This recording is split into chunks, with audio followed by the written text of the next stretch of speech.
beautiful out there today. It was yesterday as well, but it's just improving. And so much snow and ice is on the ground that I have to mention, Pamela, even despite the last 2 days of melting, there is still a thick layer of snow and ice. Lot to go. It's pretty impressive, really. Yeah, the last several nights we still froze everything in place after significant melting during the day. And so the next several nights we will be above freezing. That's something that's different. So we'll see more and more melting and muddy conditions expected the next several days. 3 days away, though, as the spring countdown is on. Meteorological spring begins on March 1st, 11 days away until we spring forward 1 hour. Daylight saving time begins, and then 21 days until astronomical spring. So things are looking up. I know the buds are starting to pop out of the ground. Some of the bulbs that were dormant over the winter time, my hyacinth, daffodil, maybe even the tulip bulbs too. I can't tell which is which, but they're starting to pop up, and that's activated by the sun angle, which is much higher, and also the soil temperature. So leave it alone. Even if we have some really cold temps ahead, which we do next week, don't pull them from the ground or anything. Life finds a way. That famous quote from that one movie with the dinosaurs. All right, the winter milestones. End of meteorological winter is on Friday. 5:30 sunsets. Yes, we can check that off the list. We have now 11 hours of daylight each and every day. We started that on Monday, and then we have surpassed those coldest days of the year climatologically. That was in the middle of January.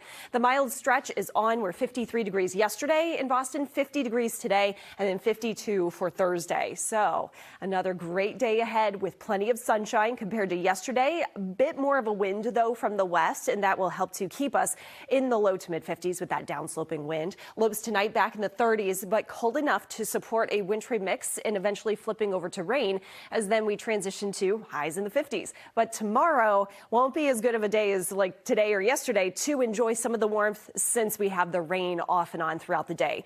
As we check out First Alert visible satellites, some clouds are starting to move in and develop here. So we have a mix of clouds and clear skies the rest of the day, while the big picture shows our next storm system. That arrives for overnight tonight and for your day tomorrow. First, we get that chance for a wintry mix. The clouds thicken up. Here's 11:15. Tonight, still all dry. After midnight into about the pre-dawn hours, 5:30, we slowly see that snow. Leominster, Haverhill, Manchester, temperatures in the 20s, cold enough to get some light accumulations, and then we're done. 9:45, we flip to rain. It's a very cold, chilly rain across the area until midday. Northern parts of New England, we hold with some of that snow, especially in higher elevations, eventually mixing out across the valleys. And so a couple inches of snow will be likely throughout the day up there, while we see the rain. Scattered showers.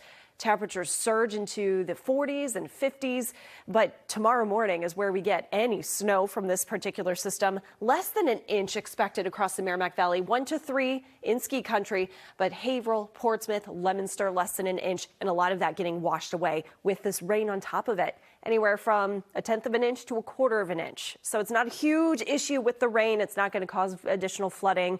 It does turn rather muddy with that storm system as it moves out. Friday, we get a break from any precip, and then another round of a wintry mix flipping to rain moves in for Saturday. With that, temperatures go up 50 degrees with some scattered showers throughout the day.